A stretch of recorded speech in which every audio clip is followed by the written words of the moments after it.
Good evening, everyone, and welcome to the first event that Equality Bahamas is hosting for the Global 16 Days campaign, also known as 16 Days of Activism Against Gender-Based Violence. We are really happy that all of you have taken the time to join us here in the Zoom call or watching on Facebook Live. And as you probably already know, we really value your contributions and we want to make sure that this is a conversation. So feel free to chime in the chat.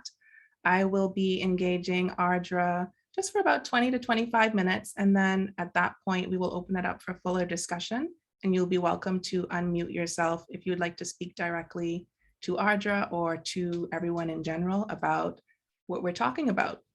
So the 16 Days campaign started in 1991. It was started by the Center for Women's Global Leadership and is still coordinated by CWGL today.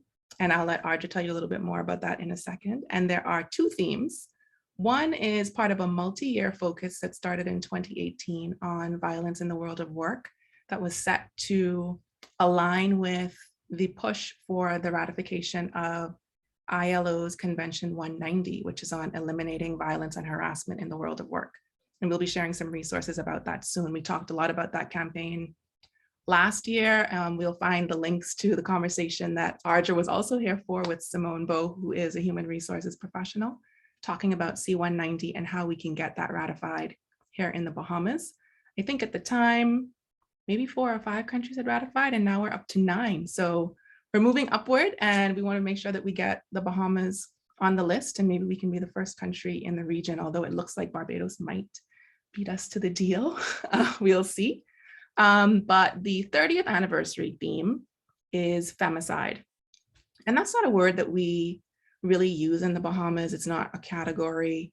We're not really counting femicide separately. We're not really getting a good picture of what femicide looks like in the Bahamas and exactly what it is and how it's impacting us and the whole scope of gender-based violence. So we really wanted to open up 16 Days by talking about what femicide is and really grounding the campaign in the theme. So for that reason, we've invited Ardra Manasi from the global campaign. She's the campaign manager and working out of the Center for Women's Global Leadership at Rutgers University. So welcome, Ardra. Thank you so much for joining us. And to kick us off, could you just introduce yourself, tell us what you think we need to know about you? Thank you so much, Alicia. Thank you for having me here. And hi, everyone. I'm Ardra Manasi. I'm the campaign manager for the Global 16 Days campaign at Center for Women's Global Leadership. I've been working with CWGL since 2019. And over the past few years, I've worked across different sectors, the United Nations, NGOs, and academia, working mainly on gender rights issues, women's rights issues, migration, and technology for development. So that's just briefly about me. And I'm also a published poet in another world. So that's just about me. Yeah. I didn't know the poetry bit, Ardra. You have surprised us. Okay, all right, we'll have to look you up. So tell us about the theme. How did you arrive at this theme? Why was it selected, particularly for the 30th anniversary? Sure, Alicia. So this year, as you already mentioned, is very special for us because it's the 30th anniversary of the campaign. And one of the original goals of the campaign was to recognize that gender-based violence is a human rights violation. And after 30 years, sadly, we are kind of fighting the same battle still. So this year, there were like 3 main reasons we thought we should really put the spotlight on femicide. Firstly, the urgency of the issue. There has been a rise or surge in femicide and domestic violence across the world in the wake of COVID-19 pandemic. And we see this trend throughout the world. I'm talking about countries like USA, Mexico, Namibia, Turkey, and even like Iceland. And Iceland is a place we usually associate with, fairly like good gender equality indicators. And I was looking at the stats and it says, in the first weeks of the lockdown, there was a surge in femicides in Iceland, and also 50% was committed by intimate partners. And that is more than the global average of 38%. So we are really talking about the urgency of this global crisis in the wake of the pandemic. So that was one of the reasons we really thought we should focus on it this year. And secondly, talking about impunity. So yes, states and governments, despite clear international human rights obligations, they're not doing enough to address this crisis. And in international human rights parlance, we talk about the role of the state, especially the duties of the state, preventing, investigating, punishing, and compensating, especially with respect to femicide. So we realize that they're not doing their part in preventing and prosecuting, or in even recognizing this as a crime. So we thought this would be an opportunity to draw increased global attention and calling on governments to really like end femicide. Let's end femicide is one of our hashtags to this year. And the third reason that I was talking about is state violence against femicide protesters. So past few years, we have seen a global rise in public protest against femicide, activists protesting against femicide, but they've been met with state violence in many parts of the world. So we really also want to highlight this dimension of the issue. So yeah, I would say these are the main reasons we thought we should really focus on femicide. And since 2019, every year, December 6th, we've been observing as Femicide Remembrance Day. And December 6th is the anniversary of the Montreal massacre, where 14 women were murdered. So it's been, it's a date of national significance to Canada, but we've been trying to draw global attention to it since 2019 every year. So that's a continuation of our work since 2019. And for the reasons I mentioned, we thought we should really like highlight this issue this year. Yeah. So what exactly is femicide? I know in our Facebook posts, well, all of our social media posts, we've been saying it's the gender-based killing of a woman or gender-based killing of women and girls. But can you explain a little bit more what that is and what's the difference between femicide and some other form of murder that happens to a woman? Mm-hmm. Sure. So I think it's a great question. And I think naming and framing this injustice, I think it's very crucial to really put the spotlight on the prevalence of this issue. So that's one of the reasons, again, naming the issue is very, we thought we should really focus on femicide, and we really draw on, especially for the purpose of the Global 16 Days campaign, we draw on some of the definitions, especially a former UN Special Rapporteur, who defined it as killing of women based on either sex and or gender. So there's the gender-related killing of women and girls, and that's one of the definitions. For the campaign, we also draw on World Health Organization's definitions, which says it's the intentional killing. So by intentional, it implies that these can be prevented. So that's just about some of the frameworks that we adopted, but at the same time, there is no universal definition for femicide, but that shouldn't stop us from calling out the occurrence of these femicides. And there are different forms and types of femicides. I'll get to that shortly. But again, though we are like drawing on these definitions, I think we should acknowledge that, there are different interpretations, different vocabularies used in different parts of the world, especially to talk about femicide, depending on specific context and also depending on the type of perpetrators. It can be either intimate partner or even state can be perpetrators in some cases. So it's just this whole range and types of femicide that comes into the picture when we talk about it. But one common denominator that is running across femicides of all kinds and types, again, I'll come to some of these types shortly, is misogyny. So that's something that really came up when we were doing some basic research for the campaign. So misogyny is at the heart of these killings. If you look at any form of, femicides, and that includes toxic and violent masculinity, male entitlement, then a rigid interpretation or rigid cultural stereotypes, or miscued construction of what an honor in quotes is, and so on. So these are many of these, and many of these institutions, as you can see, they are entrenched in patriarchy. Some of these daily institutions that we, encounter on a day-to-day basis, be it educational sector or health sector. So patriarchy, wide-scale patriarchy and misogyny is at the heart of these killings. And I think by naming that, I think we are again highlighting the prevalence of this issue. And as I mentioned earlier, there are like different forms and types. And for the purpose of this session, I thought I should really talk about this classification by former UN Special Rapporteur Rashida Manjoo. She talks about direct category and indirect category of femicides. Maybe I'll just share some of these with you. The direct category includes intimate partner violence. That's really a femicide happening in the private sphere, domestic violence. Femicides resulting from domestic violence, especially either by your family members or intimate partners. And then she talks about witchcraft-related killings in different parts of the world, then honor-related killings, especially miscued construction of honor, and to protect families' so-called honor, women are being murdered. Then dowry-related killings. Then she talks about armed conflict-related killings, especially using war as a weapon of tactics of war in different countries, as you can see. Then gender identity or sexual orientation femicides, where especially femicides committed against non-binary women, transgender women, and so on. She talks about it as a direct category of femicides. And lastly, ethnic and indigenous identity related killings, especially missing and murdered women, if you look at the US case, and so on. So these are the direct category of femicide that she talks about. And she also talks about indirect femicides. And I'll again just read out some of these. Death due to poorly conducted or clandestine abortions, maternal mortality, deaths from harmful practices, deaths linked to human trafficking, drugs, and organized crime, deaths resulting from neglect that can either arise from starvation or ill treatment, and lastly, deliberate acts or omissions by state. So I just wanted to share this to see the extended scope of this word and the types and forms, and you can see these different contexts. Yeah. Wow, so there's a very broad interpretation there. The two categories seem distinct, but once you start listing them, it's sort of like, whoa, there's so much there. But when you were going through some of the direct ones, I think there are some things that people might not be so familiar with. So could you tell us a little bit more about what honor killings are, as well as dowry? Sure.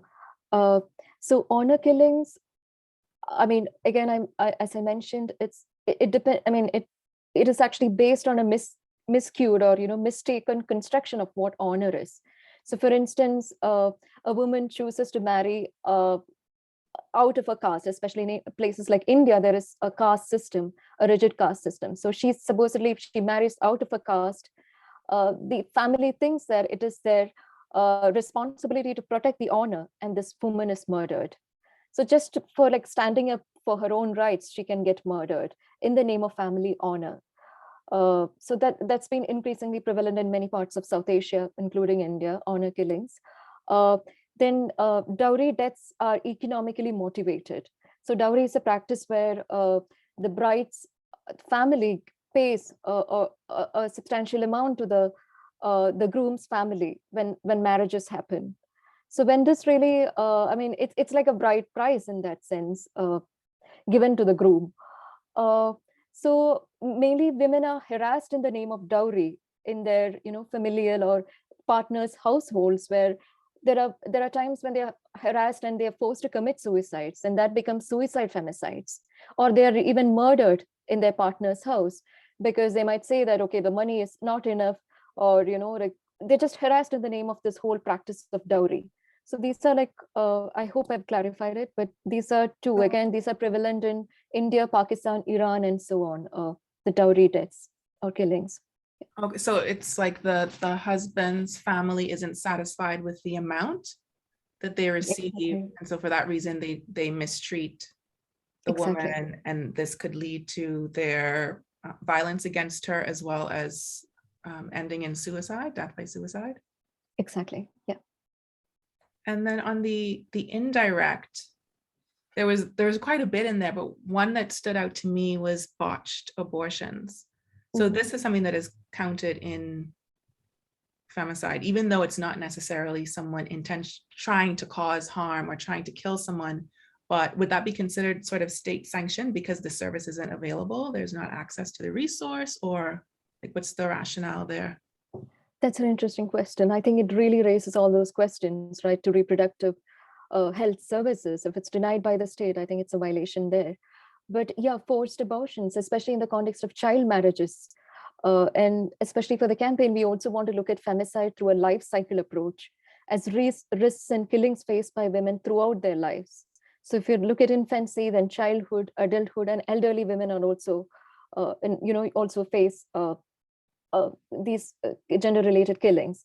So yes, talking about, we've increasingly seen cases of child marriages leading to forced abortions, and that leading to femicide. So especially in Rashida Manju's classification, she calls it passive or indirect form of femicide. Again, I mean, she counts it as femicide, though they are like, though it's like, it's not like intentional in that sense of the term. But yeah, I would agree with your interpretation. If state is denying those services and that leads to the death, that is state, it comes from the state's omission. So yeah. So we can include negligence. Like if there's some form of Exactly. negligence that leads to a woman's death, then we can call that femicide as Exactly. well. Yeah. And then I guess, why is it important that we call it femicide? Why does it make a difference that we classify deaths, or not really deaths, but killings, murders in this way? Why do we need to have this category and count them separately? I think it goes back to something I mentioned earlier about the misogyny inherent in these killings. So it can be called homicide, but that doesn't take away the part that these come from like entrenched patriarchy or misogyny in many of these cases. And even there was an instance when the Nottingham police in the UK, they even declared misogyny as a hate crime, so that deaths and killings that result from misogyny can be counted. So these are exactly ways of pointing at the prevalence of femicide, and by naming and framing the issue, there are different terms used. For instance, in Latin America, feminicidio is the term being used. Then we call it gendercides in different parts of the world. And then there are local vocabularies being used. But whatever the terms that we are using, or even though we don't have a universal definition, I think we should really call out these killings, and which is, with misogyny at the heart of it. So I think that's really what we really want to highlight through this campaign, and the fact that these are intentional and hence preventable killings as well. So yeah. So I guess it's important, not just for having this data, but being able to root this issue in something and understanding that there is a system, there's this underlying misogyny and systems of patriarchy and whatever else that are contributing to the deaths, the killings of women. Exactly. I would totally agree with you. And in that sense, home can be, thought of as a seat of inequality. And some of the data, when we talk about intimate partner violence and domestic violence leading to femicides, extreme forms of violence leading to femicide, there we see that home is the most dangerous place for a woman. So home is where the whole, inequalities begins in many cases, because that's where we are learning socialization and, different sorts of things. So I think we really want, through the campaign, we really want to also highlight how systemic inequalities, and we also take some of an intersectional approach in the campaign, talking about specific vulnerable communities, like, non-binary women, indigenous communities, women with disabilities, and so on. So you can see how these multiple factors make these killings very, I don't know, some of these killings are underreported as well, when many of these intersectional factors come into play, especially that's the case with women with disabilities and even non-binary women. These deaths are not even, like, killings are not investigated properly because they don't have data sometimes. So I think we really need to call out these entrenched forms of patriarchy, which informs all these killings. Yeah. So what do we do? I mean, both now and, because we don't have this classification, like I said. So do you have ideas as to what we as people in the general public, civil society, NGOs should be doing? What should we be asking for or demanding of our government at this point? That's a great question. So I think as a campaign, we have tried to provide few resources. And I think, Lauren, if you don't mind, if you can share those resources in the chat box, that would be helpful. So yes, I'll maybe start with governments. As a global campaign, we've been really talking about a shift from awareness to accountability, especially throughout all our campaigns. So it's not just about creating awareness on GBV issues, but also demanding action and accountability from states. So as I mentioned earlier, in the case of femicide, states, they are legally obligated to address femicide as per different international norms. And I was talking about due diligence, which involves preventing, investigating, punishing, and compensating. And by compensating, the victim's family is usually considered as also a victim there. And yes, there is a provision for reparation for the state. the immediate family members of a woman who's being murdered is also a victim, according to these international and UN, frameworks. So yeah, so these are the wide scale responsibilities of the government. So I would say, as a campaign and a civil society organization, we should really call on the governments to make femicide a national priority. And that really involves calling on them to establish or criminalize femicide, and include femicide in their legal frameworks. So at least these can be prosecuted and punished, and perpetrators have to be brought to justice. There is no excuse about it. These are intentional killings, and there is no excuse regarding it. So we should really call on governments to establish legal frameworks. And there are many existing legal frameworks, especially Mexico is one of the first countries to have a legislation on femicide. But at the same time, there are also efforts in Mexico to undo this legislation now, because especially in the context of rising femicides in the wake of COVID and so on. So we really see this pushback against women's rights too at the same time. So yeah, going back to the first point again, I would say we should really recommend governments, as civil society organizations, as individuals, to really make this a national priority, establish legal frameworks, criminalize femicide. And the other important maybe measure that could be adopted is establishing femicide watches. So governments, data plays a huge role, as we have seen in many of these cases. And as we're talking about, the lack of data in many of these, there is a huge data gap when it comes to femicide. So states can really establish femicide watches. It can be actually housed in a ministry at the national or local level, or even like NGOs can take part, especially the Mexico Femicide Observatory is NGO-led, or even academic institutions, for instance, Canadian Femicide Observatory. That's where academic institutions can play a role. So in any case, all these measures, these are different forms of data collection, but data becomes very crucial so that, these can be named, again, framed, and also like punished and addressed.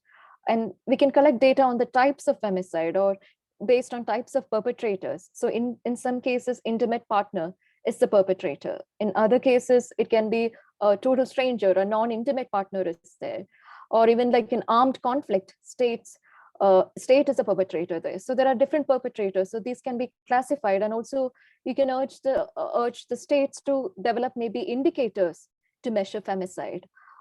Say like femicides among 1 lakh women, number of femicides per 1 lakh women, or something of that sort, where a measure by which we can really monitor and track these femicides and also address them. So I would say the third point is about data collection. And lastly, also strengthening existing frameworks. And that's about, there are law enforcement agencies, health agencies, other national and local entities. So all of them have to really come together to address femicide. For instance, gender-based violence is also a public health issue. It's also a health issue in the sense that, and healthcare providers play a role in addressing femicide. For instance, early detection of violence, and even long-term care for victims and survivors of gender-based violence. So even health officials play a role. So I was just talking about different departments, different sectors coming together. So these are some of the measures that governments can, adopt. And as I said, they're bound, and they are legally bound to do this under due diligence. So they really have to act on it. And secondly, about your question about civil society organizations, yes, civil society activists and grassroots organizations play a huge role in putting a pressure on governments to really address femicide. So thank you, Equality Bahamas, for all your work as well, and especially elevating this issue throughout the 16 days campaign, through all your events as well. And as you're aware, during the campaign, we see different, especially civil society organizations taking up different campaigns, or they're focusing on different forms of violence. Ultimately, we are all going in the same direction and working towards the same goal. But even if you're doing like different campaigns, if you can find a way to integrate this, our call for action to end femicide within some of your local and national other campaigns which is going on, I think I would kindly urge campaigners to do that, just like integrating that in your existing work. And as I mentioned, we have released some of these resources, which is a femicide advocacy guide. And the advocacy guide comes with an action menu with clear-cut recommendations, what can be done for your advocacy with governments. what can be done for your advocacy with media and so on. So I hope, I really urge all campaigners and not just civil society organizations, but everyone to, maybe start looking at these resources and trying to use them. And also it comes with a social media toolkit, which you can use for your online campaign. So I would say that's mostly about civil society organization, and more at a very individual level. Again, talking about the action menu from the guide, I can think of a couple of actions that we have kind of recommended. One is, again, just raising awareness on this issue. And what is femicide, like based on our discussion even today. So maybe you could just initiate a community conversation, a community event within your community, maybe using some of these resources that we have shared, or even holding a public hearing or public reading of names. It's a symbolic act where you can maybe request a local politician to read out the names of women murdered in your locality. So that can really address the impunity and wide scale impunity, which is prevalent in that community.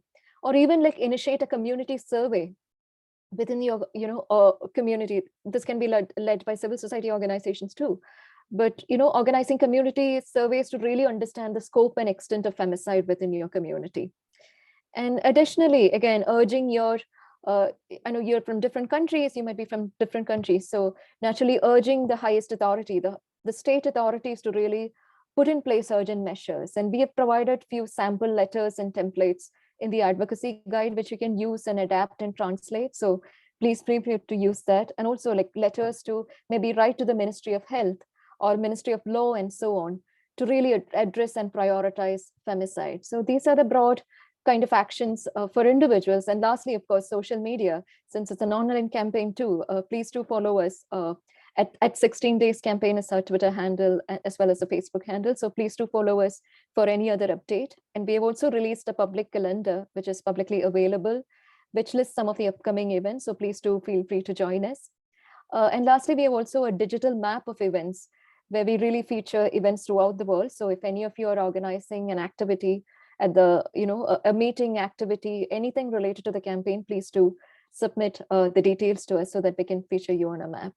So I would say these are some of the broad actions. I know I was all over the place, but yeah.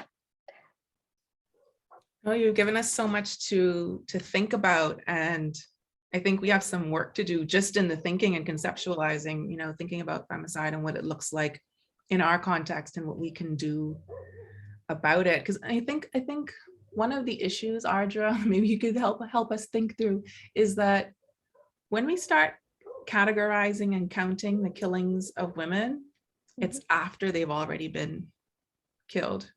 Like we've already lost them. They've already lost their lives. Is there anything in the advocacy guide that's about preventing femicide?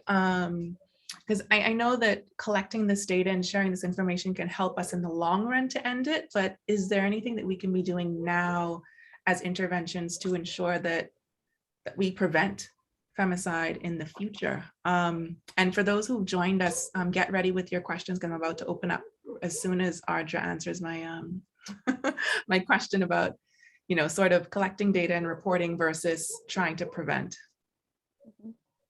Thank you, Alicia. I think that's a great question. Even I would like to reflect more on that. As I mentioned, we've been really calling on governments to do that as part of this campaign, because prevention, it's hugely on them, and law enforcement and other agencies coming together. At a very individual level, we've also seen from the data that many of these femicides, they happen before femicides, there is a continuum of violence that women face. It's not like they are murdered on one fine day. There are many incidents of GBV that's happening before that. So I think that's why I was talking about different actors here. For instance, healthcare. We don't conventionally think about healthcare sector and gender-based violence coming together, but say a woman, and even it's very difficult for a woman to talk about this in many cases. So it's naturally underreported, many of these crimes. So when she goes to a doctor, maybe, the doctor has, the ability, and they should be able to identify that this is an instance of GBC, gender-based violence, and this can actually, if not addressed now, can lead to further, spiral out and lead to femicides in the long run. So I think I would say mainly there are different actors. One, of course, would be healthcare. There is, of course, the state doing their part. And as individuals, raising awareness more on different forms of gender-based violence. And I was talking mainly about femicides today. I did rely on Rashida Manju's classification, but in the guide, we also talk about femicide in the private sphere and public sphere. And there, when you look at it, you can see different actors. For instance, we talk about femicide in the world of work, where, for instance, women are murdered in the global supply chains, and they become largely invisible. For instance, we've been highlighting the case of domestic workers. And there the actors can be, of course, I mean, there are employers playing a role there. So I would see these multiple stakeholders playing different roles to prevent and address violence in different forms. Yeah, I think it's a question worth reflecting more on. I don't know, I don't think this is a perfect answer, but I think it really needs collective and concerted action from different parts, starting from individuals to the state. Yeah.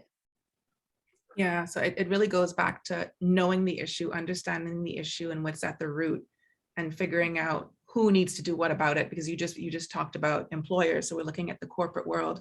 We're also looking at the government to make certain changes. We're looking at the health sector, maybe to know the signs, have some indicators where they can identify a problem before it escalates.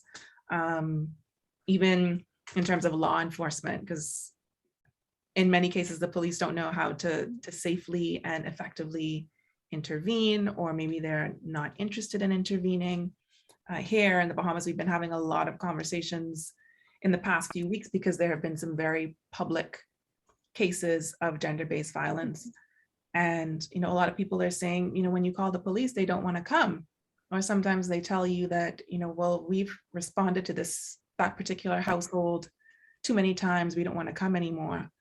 So there's a lot of education that needs to be done, a lot of sensitization, but also holding people accountable for what their jobs are.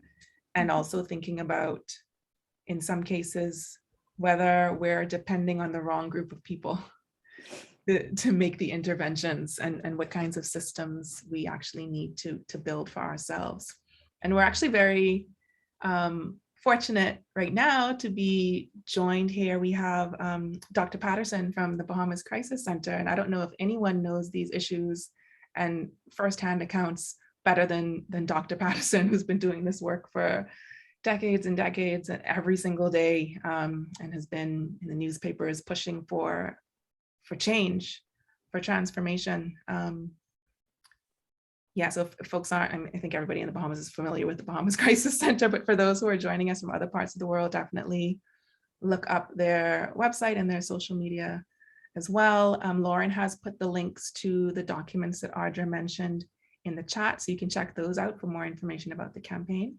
But does anyone have any questions or any comments, anything to add, anything that you're thinking about that you want to say out loud to see if anyone else is thinking the same thing, or asking the same questions? You can feel free to unmute, or you can type in the chat. Alicia, there were a few comments in the chat. Okay. You want to read some? Sure. So Sue said that the Christian church has historically played a part both directly and indirectly in femicide, not only historically, but in the recent events in Jamaica and the death of a woman in the Bahamas drowned in a supposed exorcism. Sue, do you want to elaborate on that? Or do you have a question for Ardra? Yes, good evening. I think it's interesting to look at the attitude of the church, Christian church, to women, briefly in a historical perspective. The whole concept of the witch hunts was a way the church used the women, the medieval women who were labeled as witches, were actually the traditional healers in the community. And they were very powerful people within that community. And I think there was a kind of a move by the church to attack their power by reverting to the old concepts of original sin and weakness and all the other kind of toxic, what I'd like to call toxic Christianity, the attitude of the church to women, that we're inferior and somehow responsible for all the sins of the world. And then if you move on, we look again to the early Pilgrim Fathers and the early settlers of the States in the Salem witch trials, again, it was women of power who were being labeled as witches and persecuted. We have things such as in Ireland and in Australia, in the early part of going into actually this century, where the church ran in Ireland what were known as the Magdalen laundries, which were for unmarried women and who had children, and they were actually used as slave labor by the church. They were the children were forcibly taken from them and put up for adoption. Many of the children died, and there were mass graves found. It's a horrendous story. It's quite well documented. And then if you're looking recently, in very recent terms, in the episode with the cult in Jamaica, outside Montego Bay, where we have the cult leader who specifically chose a woman to sacrifice herself, saying to save the rest of the cult, because she was filled with sin and demons, that she had to agree to have her throat slit, which happened. You know, so we have a lot of problems with the attitude of the church to women over the years. Part of it is something which the Bahamas and the Caribbean and other countries have taken on as part of the colonial heritage. But they are actually, the misogyny is very deep rooted in the church. And the church is something that we haven't really been able to make much inroads into changing attitudes with. And as long as the church is powerful and upholding these values, it's supporting the whole toxic culture which allows femicide to thrive. It plays a big part. We look to the church to be part of the solution. And I think in a nutshell, my argument is that the church is a major part of the problem. Yeah, that's a lot to think about, Sue. I think there are so many institutions that are powerful just in their influence alone, and membership and access to people, and shaping the way that people think. And for us in the Bahamas, I think we look to the Christian church quite a lot, probably too much, and for things that it's just not equipped to deal with. And the same is true for some other faith-based organizations. And it's not always the whole group, but sort of sects and parts and persuasions, just like with other institutions. And it's really something that we have to think about, how we deal with it when people are connected to these institutions and rely on them for information and to know what to do, you know, how to behave, what is moral and good and right. I see we have another question. Ardra, did you want to add anything there before we get the question from Amina? Thanks, Alicia. I completely agree with you, and thank you, Sue, for your reflections on this issue as well. And what we have seen while working on this campaign is how religious text has been misused to justify the killings of women. So I know you were kind of referring to something similar, but again, it all goes back to what I was talking about, misogyny and patriarchy, which is entrenched in different day-to-day systems, be it religion, be it education, or, like every day we are like facing it in different forms. So, I mean, I don't know, it's just a sad truth. And I think we should, try to start educating them on some of these things. And I think that's a place to start with, maybe. Yeah. I saw that Amina wanted to say something, and then next, Nicole. Yes, this was so heavy for me to listen to because I just see it everywhere, especially with really the core of it being misogyny, especially in this country. It's just everywhere. It's everywhere. And what really hit home was what you said, that the most most unsafe place a woman or girl could be is in their home. And I just find that to be so, like, absolutely just heart-wrenching and absolutely terrible. I see it everywhere. I have found myself in a position where I needed the police to come and get me. I was in a scary position, and you call them and they don't come. That happens, or when they come hours. You are basically as good as dead. The rape culture here is absolutely terrible. You walk on the side of the street and they tell you the things they want to do to you. And it's not, you can't look at someone and just like put your nasty sexual fantasies on them and expect it to be okay. And when we grew up as girls, we thought that was a compliment for them to just say these things to us on the side of the street, and it's wrong. And it's wrong. And we in schools we make excuses for boys. Oh, that's just boys. Oh, that's just boy. He hit you. Oh, he likes you because he hit you. Like, I just thinking about all those things. Like, it's just as a girl, I was taught, well, man, you can't leave the house dressed like that or you can get raped. Like, it's mind-boggling. And you're absolutely right. I am a Christian, but I can absolutely say that you have some wicked people who will take the Bible and take any religion to push their wayward agendas. Absolutely. I absolutely agree with that. And I just thought it's just terrible. I thought about the government as you were speaking. We have, only because of now, the government is saying that, yes, they believe that marital rape is a thing, but that's because they understand that the people now agree that it's a thing. But when it was a thing on the table, nobody was saying anything, and they just want to be popular now. We see the Bahamas has been, I think, #1 for rape in the region for like forever, but yet we still counting murders. We have maybe 100 or so murders a year, maybe a little more, maybe a little less.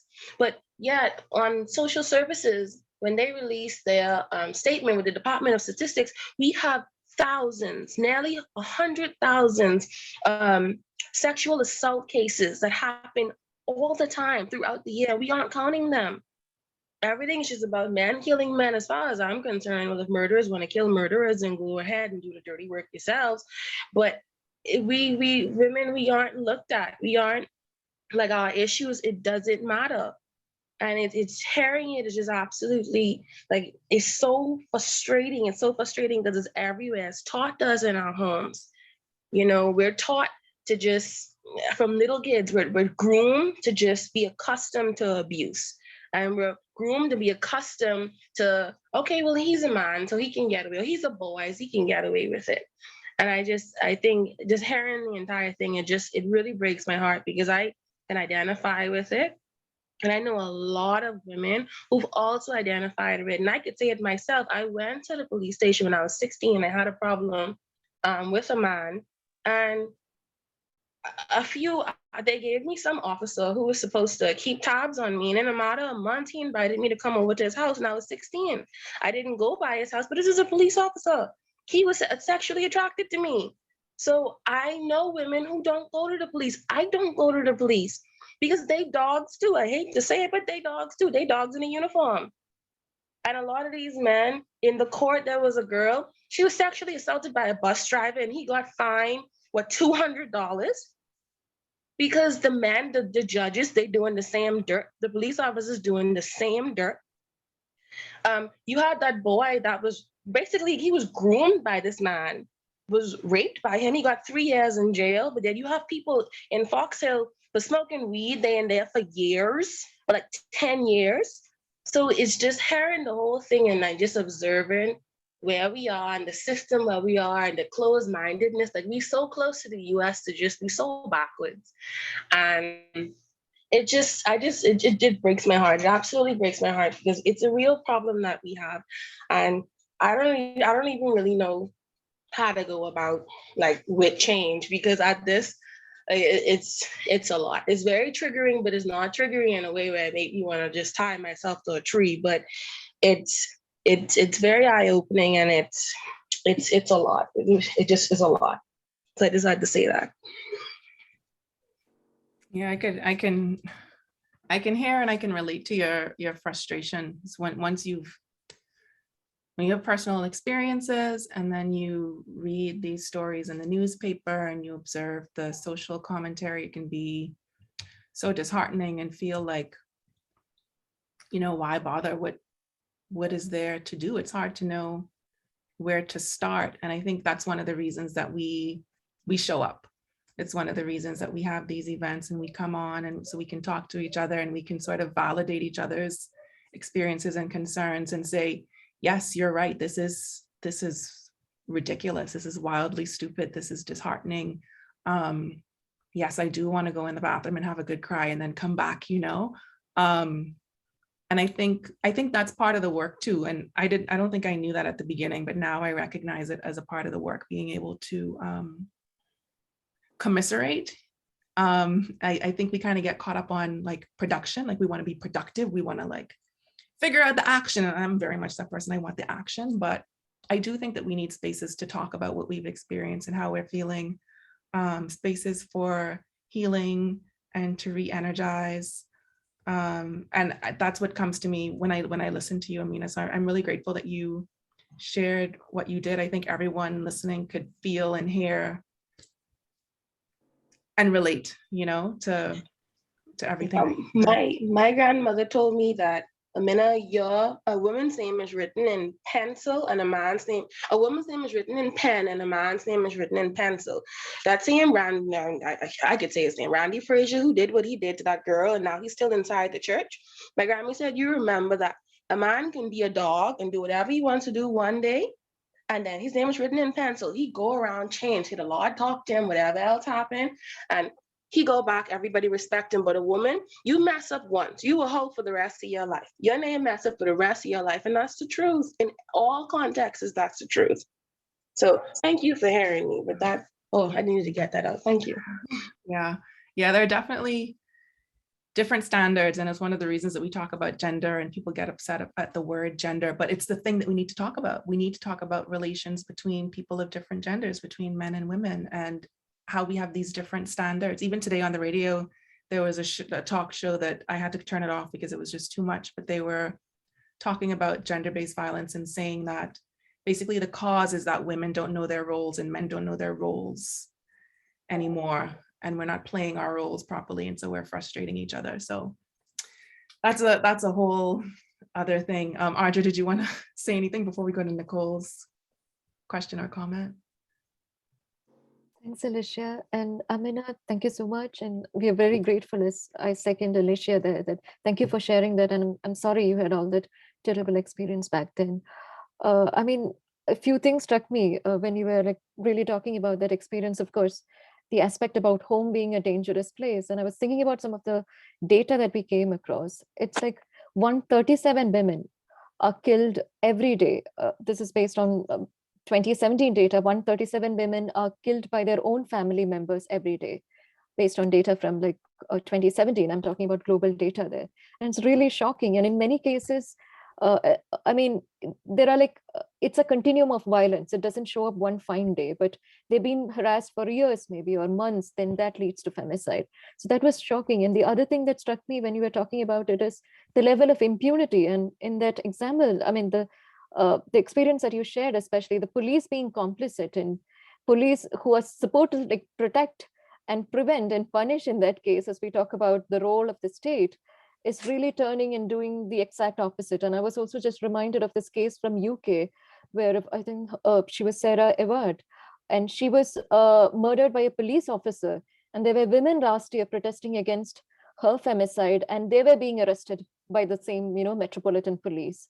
So just that, it's just, that same, I don't know, like vicious cycle getting repeated. So I was just reminded of all these, and it's just a global thing. It's not just like one country or one locality. It's just everywhere. Femicide is everywhere, and we really need to like call it and name it, and call it femicide is one of the hashtags for one of our allies, Canadian Femicide Observatory. They have a hashtag even called call it femicide. So I think that's just the way to just call out these occurrences.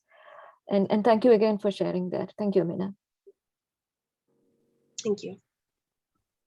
Thanks, Amina and Ardra. Nicole, you've been waiting for a while. What do you want to tell us? Hi, everybody.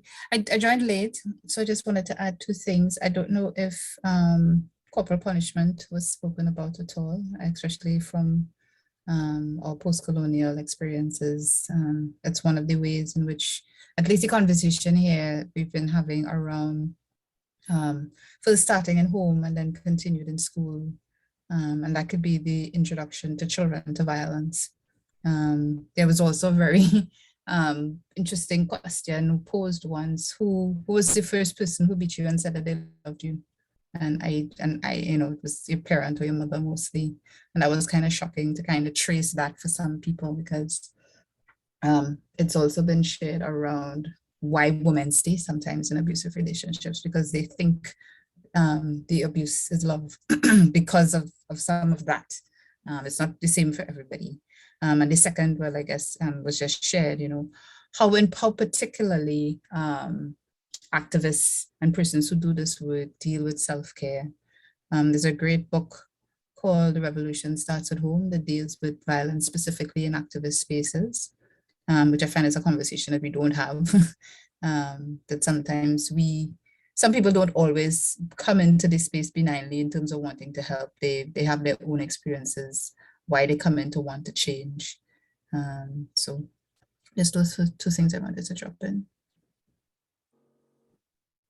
Thank you, Nicole. And you just reminded me of, I think it was 16 days last year, we had a conversation with Carla Moore from More Talk JA.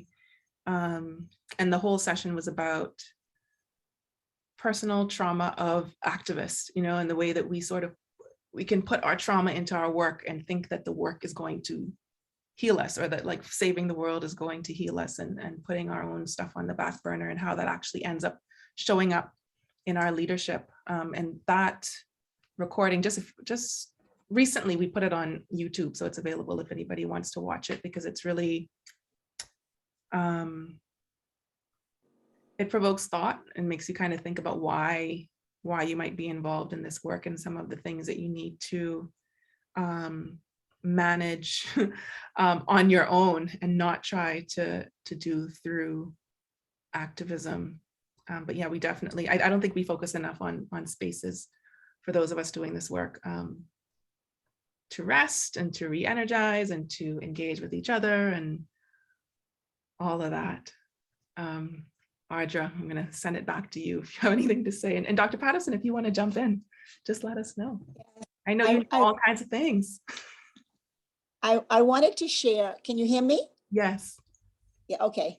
I wanted to share the fact that we at the Crisis Center, as you can imagine, we're going to be recognizing 40 years next year. So we've been seeing this for so long. And the whole issue of femicide, I think it was, I can't remember whether it was 2004, 2005, the murder rate that year was, I think about 40% of the deaths were as a result of intimate partner violence. So when we were doing our strategic plan, one of the recommendations was that we set up a domestic violence fatality team that would look at all the deaths of persons who died as a result of domestic violence. Now, we didn't call it femicide, but we call it a domestic violence fatality team. And there's now draft legislation currently at the AG's office putting this team in place, because what we thought was to try and identify those risk factors that were there, and police didn't respond, or they didn't respond in the way they should. And so to identify in a non-threatening way what some of the issues are, so that we could learn from it and prevent other deaths. So I'm wondering in the US, how, because I know they have domestic violence fatality teams there, how are you thinking of incorporating the notion of femicide in these teams that are already in place?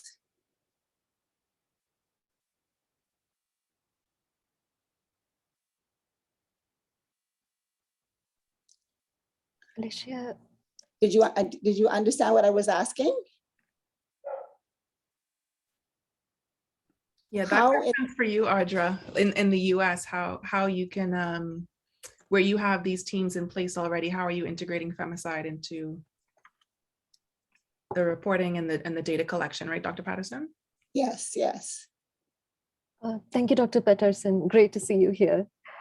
I mean, it's a great question. I mean, I think I was talking about the categories of femicide earlier, and talking about Rashida Manjur's category, she talks about domestic violence. She talks about domestic violence related killing as a direct femicide. And especially in the guide, we have tried to characterize it as femicide in the private sphere. So I don't think ultimately it's not the classification that matters, but what kind of policy stems up from identifying those specific needs, by which I would just give an example. Though we don't have a universal definition for femicide, this intimate partner in domestic violence femicides, or as Dr. Patterson was saying, domestic violence fatalities, right? I think that was what the term that you've been using. But these across globally, if you look at the data, it's comparable. So we can say that that might be the only kind of femicide, though they are referred to by different names, which has comparable data across the world, because most of the countries kind of define it in a very similar way, either by their intimate partner, which can be former or current spouse, or by a family member. So the way even it is defined, so that might be, I would say, the only kind of, from based on our research, we saw that one of the few femicides which can be compared across the world because we have data available. So I say it more as it is still femicide, even if we call it domestic violence fatality. It's still like ultimately women are being murdered, and there is a lack of support structure there, support services to address them. So I think again it goes back to a point about naming and framing the issue as femicide, and maybe going back and looking at some of the factors that led to that case, which again I think goes back to what Amina was talking about, some of those patriarchal structures in place, starting from home as a place of inequality, and home as a place of many gender stereotypes leading to that. So I would say it as, they're still femicides, though we don't explicitly like call them. I don't know if I answered your question, but that's how I've been looking at it. Yeah. Thank you. And Dr. Patterson, with the initiative that you were talking about, is the idea that you would look at cases of the femicide or domestic violence fatalities and see if there were previous reports, and kind of look for certain indicators that you can sort of track and see if there are trends so that you can address those things? Is that the goal there? And look at the history behind a particular death, a femicide. And, did this woman report this to the police a couple of times? Did she ever get to go before the court? Did she talk to relatives? Did she tell her doctor? All of those things would be looked at with a view to helping us understand what's going on and prevent future deaths by putting in place those signs that you would want, for example, a doctor's office to be looking at, or a police officer to be looking at when a woman goes to report that feels she's in danger. So that hopefully that will come out of this. And once the legislation is passed, then it will bring together the key actors in a team, so that you could look at it from the health perspective, the legal perspective, the police, NGO, social services, everybody together. Okay, so that's something to look out for, and see how we can best use that to move forward and intervene at the critical points, and know where people are presenting, I think is important too, because everyone doesn't present to the police. People are going to different places to report and to get help. So I think that'll be really important. Nicole, did you have another comment? I see you're in the chat, but your hand is up too. Did you want to speak? Yeah, I just wanted to also, just because Sandra was mentioning something, I don't know if it's happening in other places, but we've noticed it here. Women who seek to defend themselves and unfortunately murder their partners that have been abusing them have been jailed And just in terms of what Sandra was just saying, when I was seeking to start a possible process to figure out what that was like, I was told by one of the seniors in prison was that one of the ways to do that would be to show that she would have had some documentation that she was actually being abused. So on top of the physical stuff that she would have already been happening, you now have to go through the process of proving that you were being abused. And as we know, a lot of women do not report. So it's basically comes down to she said versus a dead individual.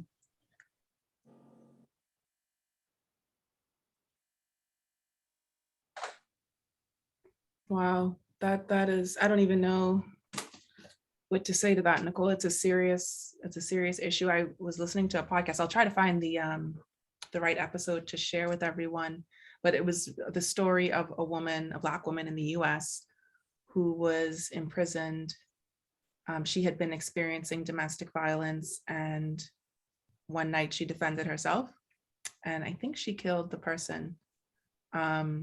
And she spent all this time in jail away from her children. I think she gave birth in prison, shackled. And then she came out of prison, and there's a whole prison industrial complex in the US that exists in different forms in different countries as well. So when she got out, she couldn't do the kind of work she wanted to do. I think she wanted to be a nurse. She couldn't do that anymore, so she had to find some other kind of work. And then she had a record, so she couldn't find the right kind of work and could only make so much money. But then she needed to make a certain amount of money to be able to get her children back. So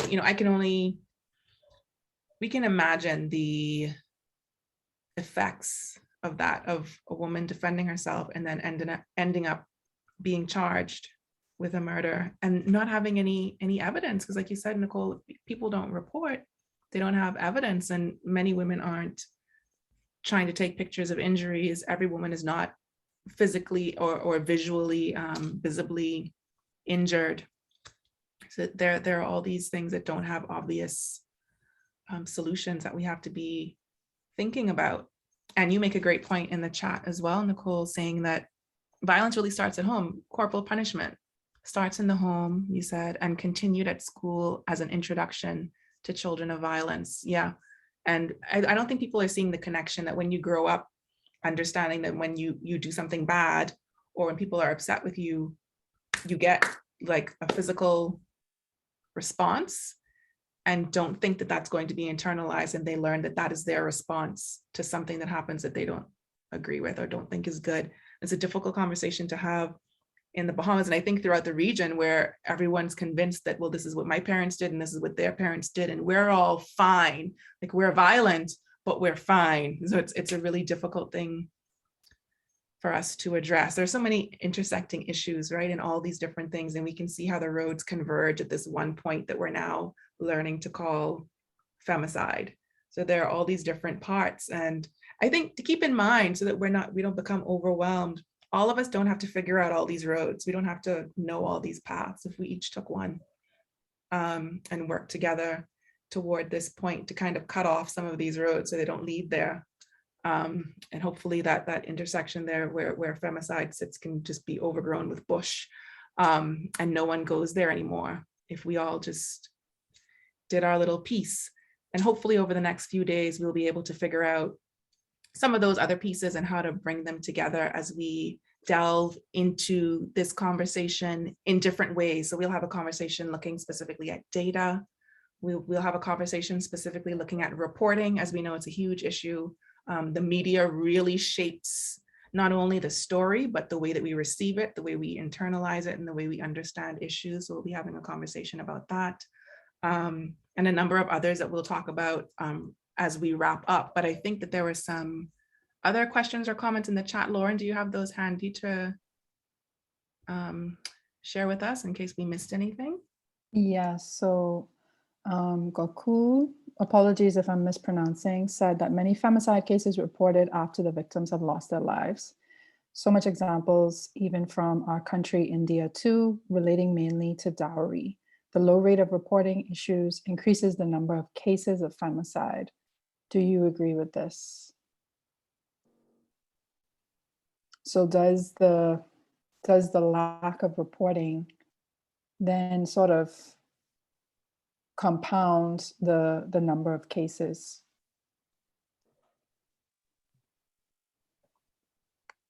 I would say yes. Thank you, Google, for that comment. And yes, in the Indian system, I mean, even I'm from Kerala, and even yesterday I saw a report from Kerala. It was a dowry-related death or killing. I mean, I shouldn't call it death, but it's dowry-related killing where the woman committed suicide. So it's a suicide femicide as well coming into the picture. She is harassed for dowry and she's forced to commit suicide in that sense. But yes, there is a lack of underreporting. And even like the cases we were talking about, the numbers we were discussing today are like largely underreported. We don't even know the exact number of many of these deaths and like the cases of gender-based violence. I think that leads to maybe when women just, I think when just calling out, these incidents or, really talking about femicides and numbering and naming them, that's when it really becomes crucial, because at least then women are aware that, a continuum of violence can lead to this incident. So maybe if they are in an abusive relation, that's a time to get out of that. And especially in, the context that Gokul is talking about, they're women, they're just bound to like suffer for their family. Like, they are bound to like endure violence for the family because, like that's how the cultural and gender stereotypes have shaped the whole family structure.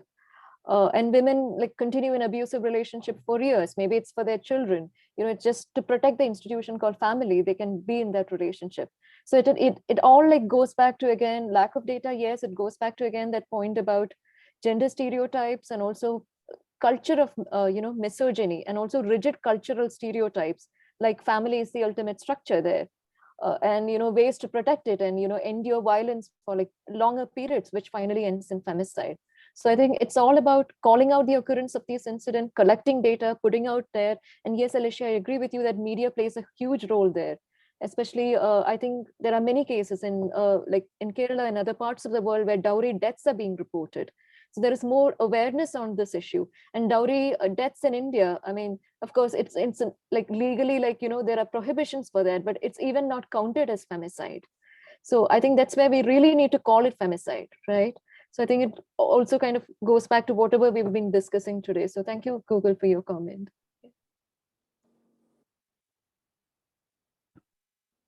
Do we have any others? Lauren and Nia, I know Nia's keeping an eye on the Facebook feed to see if there's any action over there. Do we have anything from Facebook or anything else in the chat we need to read out?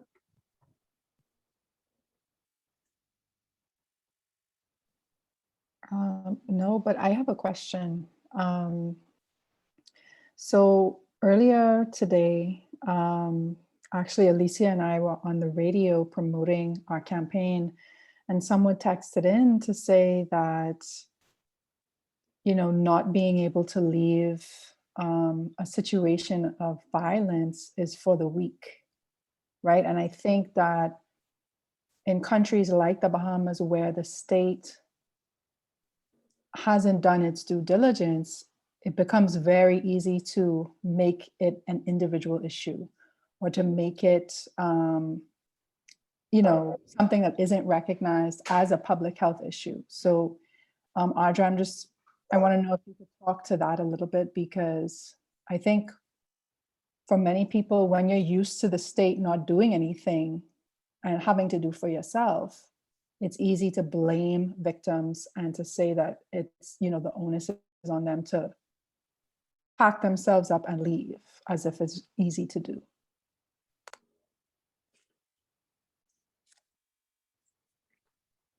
Thank you, Lauren. I mean, you described the conundrum very well. I mean, I don't know how to like respond to it, but even there is a conception that violence which happens in the private sphere, right, which we were talking about, domestic violence, then we were talking about honor killings, where there is miscued construction of what an honor is, then suicide, femicide, all of them are like easily, even for the state, they just find an excuse that this is something that goes on in your private sphere, why should we like interfere? But I think that's where we really want to hold governments accountable, because they have duty bound and they have this due diligence to prevent, investigate, punish, and compensate all of this. So they can't just kind of shrug off their responsibility there. And I think that's what we also want to like highlight by referring to femicides in private sphere as well as private, a private sphere as well as public sphere. So I think, again, it's a question about naming it and calling it out. And could you just repeat the last part of your question again? And you were talking about different actors as well, like health sector. Sorry, please go on. Yeah, no, I think you answered it. It was just that these instances of violence that take place in the private sphere are considered private. And I think especially so in countries where, the state has sort of been absolved of its duty to the public. And I think, it's sort of related to the lack of awareness about human rights. And we're actually going to be talking about that week after next with Dr. Gaynell Curry, talking about fostering a culture of human rights in the Bahamas, because I think part of the struggle is getting people to understand that we have a right to a life free of violence. So, yeah. That's true. And I completely agree with you. And it's entrenched in like all the rights we have. For instance, it starts with the Universal Declaration of Human Rights, right? The 1948 framework, which talks that we have the right to life and we are equal. So I think it all starts with that. And many of those international instruments that came after that, which really protects our right to life. So I think, yeah, we should, use this opportunity to really call on government, civil society at the individual level, or, at the civil society level. And I hope all campaigners can use some of these resources. Say, you can just write a petition to your government, calling on governments to really act on femicides, or even, to establish a data or femicide observatory like we were talking about. So, and I agree with you, Lauren, that there are these different actors that we were talking about. And I think it goes back to Dr. Peterson's, point about early detection, and healthcare providers play a huge role there in maybe just averting, making sure that GBV incidents don't, turn into femicides later. So I think there are these different actors we should really hold accountable so that, they do their part so that it doesn't really spiral and cause this whole surge in femicides. Yeah. Thank you, Ardra. All right, is that it for our questions and comments from folks joining us on Zoom?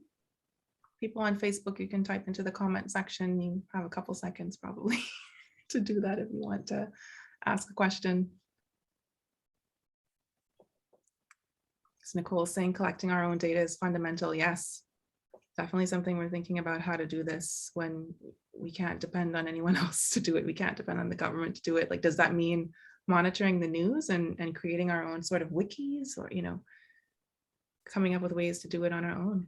Amina is saying it's especially hard when you're have an emotional tie and you're manipulated by guilt in a relationship to be able to leave. Yeah, definitely. And the cost of living on your own is very high. The psychological impact. Sorry, please go on. Yeah. The psychological impact and the trauma of violence in many cases. That's what forces some of these women to commit even suicides. That's suicide, femicide. So yes, we didn't really get to talk about the psychological impact of it, and collecting our own data. I think that's where community surveys on femicide can play a huge role. And I think the action menu in the guide talks about some of the steps to initiate these as well. So hope you can just check these out later on. Yeah, so those links are all in the chat.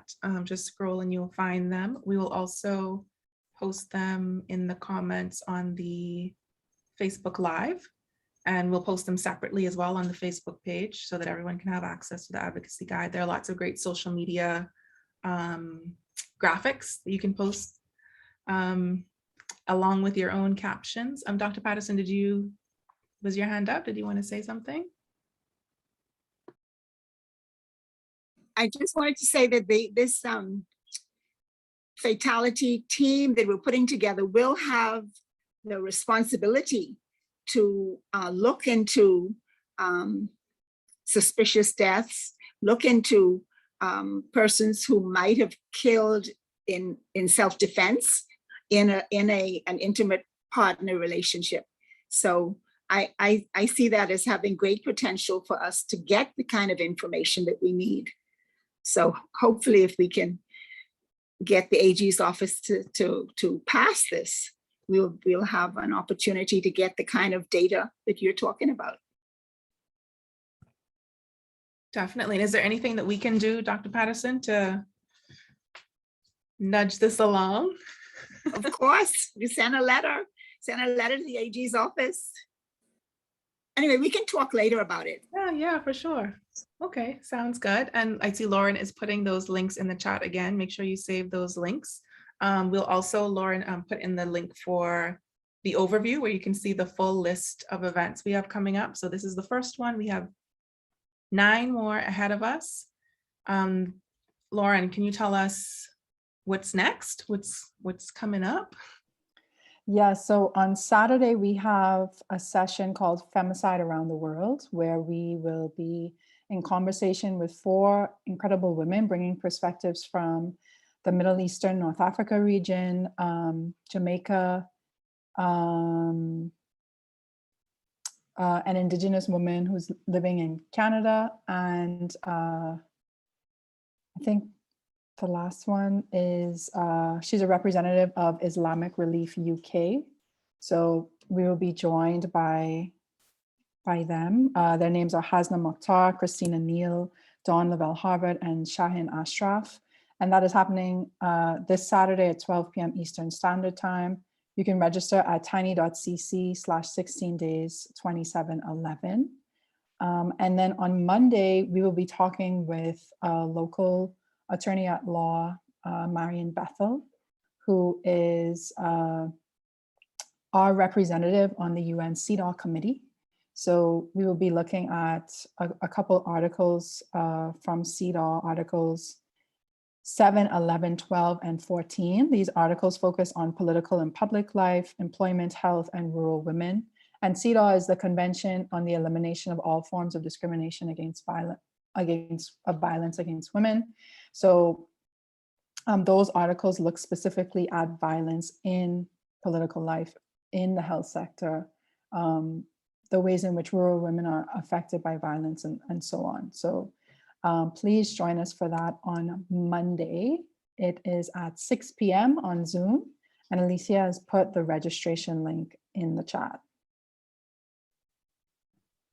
We have a conversation with men for men coming up as well. So people always ask, what about the men? Well, here you go.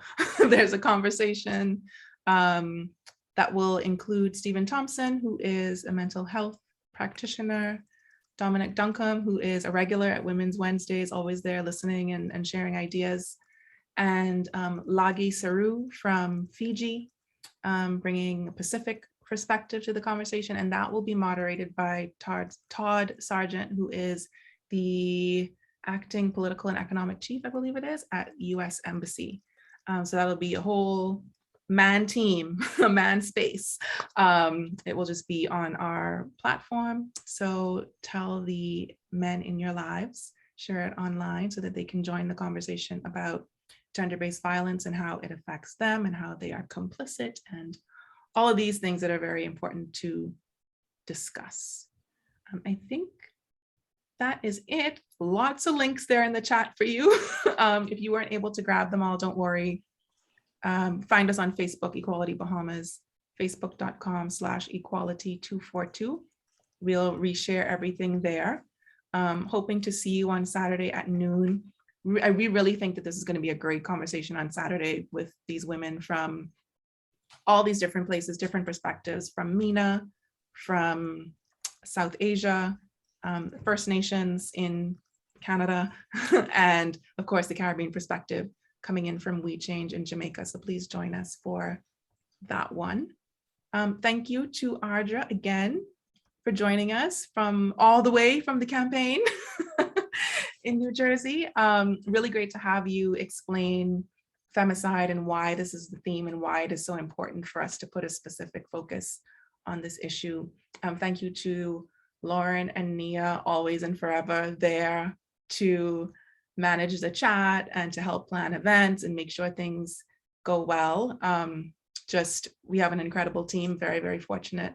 And to all of you for joining, because this really wouldn't be anything if you didn't join and bring your ideas and perspectives and challenges and questions. And we're looking forward to doing it again with you many times over, not just during 16 days, but beyond. Join us at Women's Wednesdays every month. Check us out on social media, join us in some of our actions, and yeah, enjoy the rest of the evening and have a happy Friday tomorrow.